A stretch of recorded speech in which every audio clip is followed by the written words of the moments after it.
Polo ni dia ne maame edema no opa no eni Rosemond Brown na edian oba social media mo fire di hunu no eni Akuapem Polo enei court ebua ne fo ebua na tense konko de afiase endafua aduokro 90 days na ebre ba sa na Ghana fo ye ka ho asem na chese ye ya se ababa wo ye de ne kwakoto afiase nyem bia no kropo no sen ena ne honhom esi etie ene wakasa ede atodwa se o Ghana fo mamunsuro munta machipa de mehia firi munche sesi apa no eye mpaibo ensi otoso fo modin emu edin de ne so ma hye me hunkura ne dada de mehia firi munche ne se musum beboa me wo honhom fam ne honam fam no mabɔ mpaye ede amamie na ebra wo kasa o social media so kankan ne Instagram no na wo kire se me do mu nyina love you all and wo de to so a wa kire Ghana fo se opeyasem na enipa biada ewa abrabɔ mu no a wo kɔ wanimu no ese kwansidie ba ko mienu bi ba na ehye wo de na boa mo tumpo ko wanimu ento onim se ono so ne nso hwe a wo fam o ene afiase okɔ akoda eye nafua edunkuni eduonkuni a eno onim se bekoye ede ama obi a wono no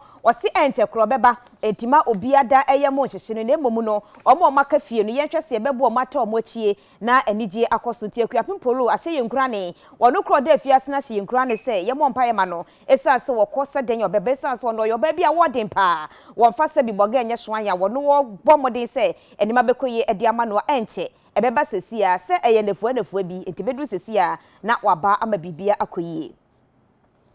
na lawyer